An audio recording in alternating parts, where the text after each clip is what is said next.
Hi.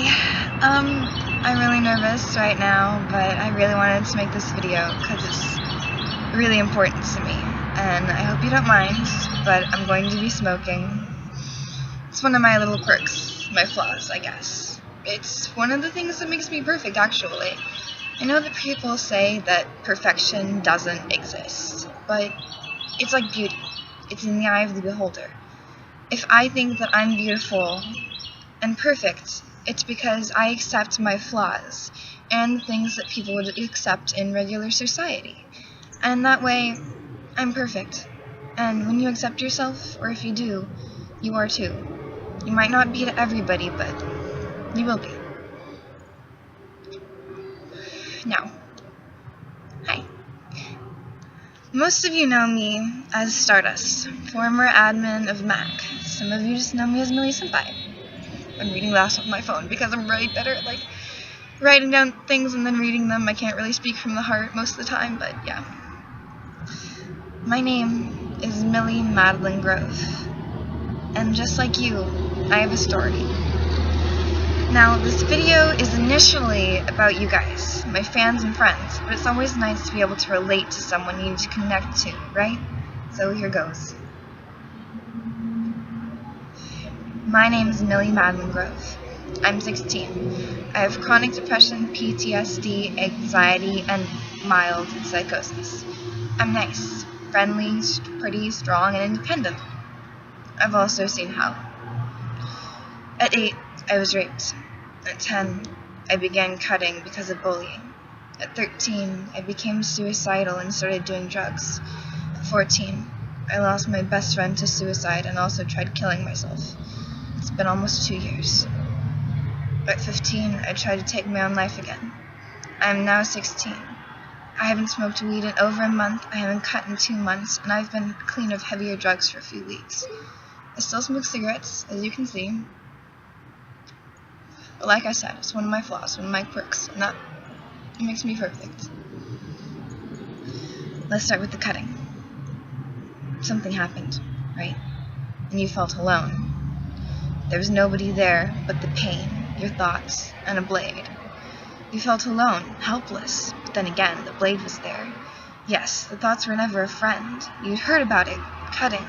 It was relief you'd heard. An escape. A distraction? Yes, a distraction.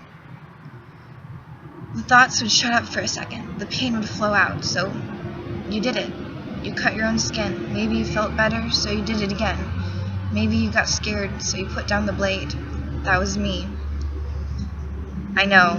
I was one of those who got scared and had to stop. To know that you had purposefully shed your own skin, shed your own blood, fuck yeah, that's terrifying. But it got addicting, didn't it? The situation repeated itself. I'm alone. No one's here. The dark thoughts crept in and felled themselves to you. They invaded your mind. You had to make it stop. A distraction. The blade? Yeah. I know. It happened again and again. Let me tell you something. It's a fact. It's something I know. You don't need the blade. You don't need the razor, the knife, or whatever you use. You don't need it. So, whenever the blade seems to be whispering your name, whenever it seems to be just tempting you into using it and cutting your own skin, know that I, and all of the ones you love and who love you, be screaming your name at the top of our lungs because we don't want you to ever hurt yourself. If you won't stop for them, do it for yourself. Do it to prove that you're better than that. You don't need the blade needs you. And self-harm isn't just a blade. It's a lighter, a pill, a punch, an argument, or just the dark thoughts. It can be believing the lies people tell you or that you tell yourself. It's a bitch. And once you defeat it, it's a monster. A monster who I call addiction. If you won't stop cutting for yourself, for your friends, or to stop cutting, or stop feeding the disease, the addiction, stop for me. Come to me. I know I'm a stranger, but you're in the hell I managed to climb out of, and my hand is held out there for you to grab. In the end, it's your choice. You're the one in power. You choose to stop. The addiction only tells you that it's in control. You choose whether or not to succumb to it. You choose whether or not to grab my hand. You choose whether or not to let it back in. And me, personally, I know you're stronger than that. Addiction is a selfish, needy, greedy bitch, and you're the handsome, rich fucker that she wants to get with. It comes to a crossroad.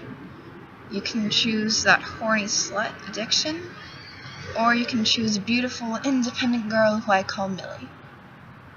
I'm kidding. I call her Recovery.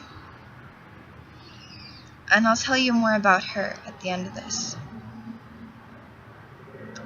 My cigarette went out. I've been talking to you guys, so my cigarette went out.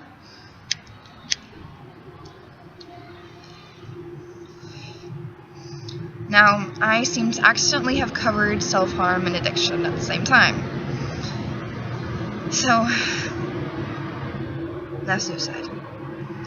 Suicide is a very touchy subject for me, so you'll have to bear with me in case I start crying. I'm already shaking a lot with all of this, so let's just hang on. Suicide. The word caught your attention, didn't it? It does to everyone. After someone commits suicide, everyone notices that they're gone, but it's the events that led up to it that go unnoticed. It can be tantalizing or terrifying, or both, can't it? I've seen it. My best friend, Luz Daniela Chavez, committed suicide in September 2012. She was 14. She had quite a few abusive relationships and smoked pot, popped pills occasionally. Shit went down. I can't go into detail or I'll cry. But her and I were talking. I was the last one she talked to, in fact. And then she called me. We talked, said I love you and all that happy shit. And we hung up with the promise of tomorrow. I got called a few hours later. It was my friend Riley. She called me crying and screaming at me, begging me to tell her that it wasn't true, that it didn't happen, and I told her to calm down. I asked her, what do you mean? And she told me to look at Luz's Facebook wall. First thing I see is rest in peace, Luz, you didn't deserve this. I called Luz's phone and she didn't answer. I called her home phone and her little sister answered saying it's not a good time right now. Then her brother answered and said, yes, it's true, now please go away. I got my mom to drive me over there. I saw the ambulances, I saw the police cars, I was questioned by the detectives. I know what suicide is, and I know how it affects people. I know the pain, I know the monster, I know that demon.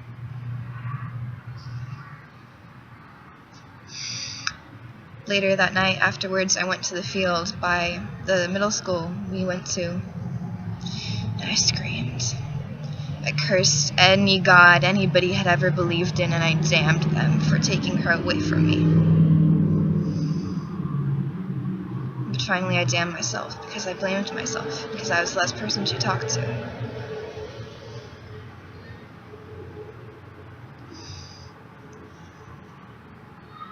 I tried to commit suicide a month later. 1 month anniversary. I know what it's like to put your own life in your own hands. I tried to hang myself. I was hospitalized for 2 weeks. At 11 months later, I was hospitalized on the 1 year. Those of you who have lost a loved one to suicide, do not follow. Do not follow. I know it's tempting, I know firsthand. Luz and I promised you jump, I jump, right? If some sort of suicide pact. I asked myself daily if she was so quick to kill herself because she thought she wouldn't be alone. Maybe she thought I'd come with her and be there too. I now realize that Luz wouldn't ever want that for me. She wanted me to be happy. In fact, all she did was tell me to smile and make me laugh. That's all Luz ever wanted for me. So I'm going to try that be that way. And I'm going to keep living for her. But please, if you don't feel that way yet, before You take that pill, pick up the blade, load the gun, or tie the rope. Think of it this way. Do you want to inflict that pain on other people? Yeah, it won't just hurt you. Your decisions and actions never just affect you. There was a funeral, right?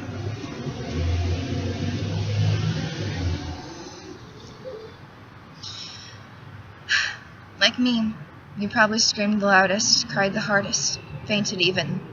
That was me. You're vulnerable, weak at the moment, but so was everyone else. They had family, close friends, old friends, and distant relatives. Maybe some internet pals. A guy they passed on the street and ended up talking to for hours. You have that too.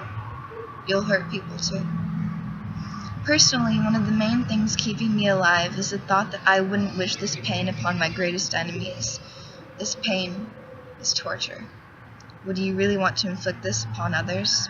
If you think no one would care, everyone would forget, I'd care. I know who you are now. We might never talk, we might talk, I might see your face or your name for a split second, but I know you now. I'm involved. You saw this video, you commented, you talked to me. I'd also see the posts on your wall when you died. I'd see all those who miss you and love you. Then I'd feel like I'm one of those to blame, specifically because of this video. You saw it and it wasn't enough to help you. You messaged me and I didn't reply. But I'm just telling you right now that I am not a professional, and I can only help you so much. You can also call the National Suicide Hotline, and I'm going to put all the numbers for every country in the comments. For those who want to commit suicide for personal reasons, do not do it. You're about to start a chain of events that will change the world forever, because each of us who are alive right now, we are the future, and what happens to us changes our outlook, everything, and what we do changes the world. If you die, like I said, those around you will change. I changed when Luz died. I changed immensely. I didn't care anymore. I did whatever the fuck I wanted. I got addicted to drugs. I became a constant cutter, and I myself became extremely suicidal. I know there's pain. I know it hurts like a bitch and that it seems like it's too much. I can't promise that things won't be broken, but I can promise they'll get better if you don't leave. I know you don't think there's a way out, but there is, and it's not death. You can save yourself. I can't tell you how, because I don't know your situation, and I don't know your mind. I will never understand completely. No one ever will. But you can figure this out. You're strong, powerful. Just ask yourself, how can I fix this? What will make this better? What will make me feel better? Maybe it's confronting your parents, telling that guy that you've had enough, standing up to the bully, saying no to the drugs, putting down the blade, looking in the mirror and saying, I am beautiful, without crying, raising your self-esteem, going to a friend. I admit, I think suicide is cowardly. I know you might hate me for saying that, but it's my opinion, just my opinion, you don't have to agree. But pushing someone to the point where they want to kill themselves is also cowardly. Telling someone to kill themselves makes you no more than a lowlife. These are all my opinions, though. You don't feel like they're forced upon you. This is just what I think. Luz left me when she was stronger than that, and I'll never forgive her. Never. But I'll always love her.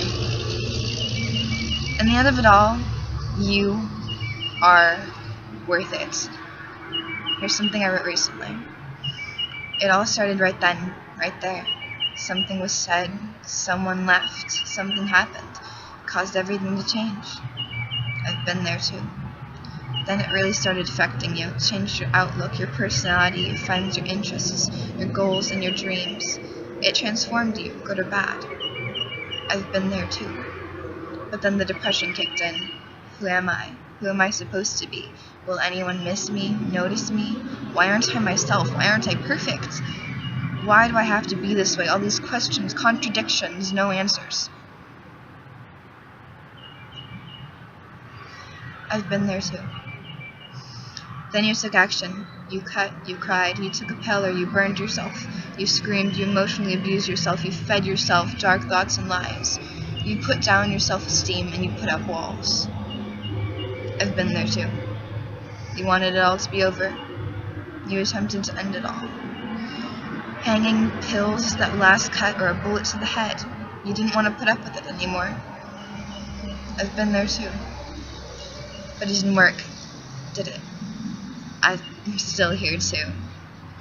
After it all, after the tears, the blade, the bottles, and the guns, you were relieved. Still confused, but relieved. It gets better. People come and go.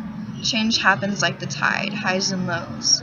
Fights happen, our memories are made, but life goes on. You're worth it. Life is worth it. I'm worth it. I know there's pain, I've seen it all too, but I'm still here too. Second to last subject, self-worth. Don't you dare, for one more second, surround yourself with people who are not aware of the greatness that you are. Like I said earlier, we're all perfect, just not to everyone around us. I used to look in the mirror, turn around, and punch a wall. I hated my reflection. I was too skinny, my face was ugly, my boobs weren't big enough, my nose is too large. I thought of every flaw I possibly could. And I know that's what it's like for some of you too. I would put myself down, and when people told me I was beautiful, I convinced myself that saying no was my being modest.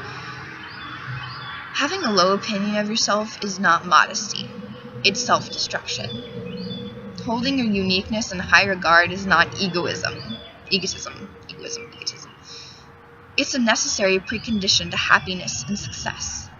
We are all beautiful. Thick, thin, tall, short, dark, light, whatever variation is between all of us. We are all beautiful in our own way. I can't tell you that everyone will think that, but I can tell you that the people worth being around, the people who truly deserve you, will tell you that you are beautiful. They will tell you what they truly think and will help support you in any way you need them to. You deserve the best friends you can get. You deserve to know that you are beautiful. We're worth it. It took me a while to realize it, 16 years in fact, but I'm finally accepting my body. I am beautiful, and so are you. You'll realize it someday. I have to tell you a secret. The key behind all of this. You have to believe it. You have to want it. Yeah, you. You're in control. You have to want to be happy. You have to want to put the blade down. You have to want to live for the sake of your others and yourself. You have to want to know you're beautiful. You're in control. You have the power here. You are strong. You just have to believe that and realize that you are more than you think. Now the finale. Getting past it. I've been battling depression for 6 years, and I've been on 5 different medications. I don't need the medicine anymore, and now I'm helping others fight their battles too. My secret? Everything I just told you. I put the blade down. I said no to the addiction. I stared at myself in the mirror and told myself that I'm beautiful. I wanted to get better, but really, my biggest secret is you guys. I saved the first life that I know of a year ago. A girl named Victoria. I had made posts on that page Mac, and she called me. She was crying and thanking me over and over for making her smile every day when she felt down. I don't know where Victoria is now, but I pray that she is well and still smiling. It's addicting saving lives. I can't get enough. You guys save me every day. I see you being happy. I see your jokes and the struggles you're conquering. You guys give me hope. My advice for you? Smile. Watch others smile and laugh. See how the world isn't perfect, and it'll never be, but you can make it better in your own way. Wave to strangers. Ask the crying girl what's wrong. The small things make the biggest difference.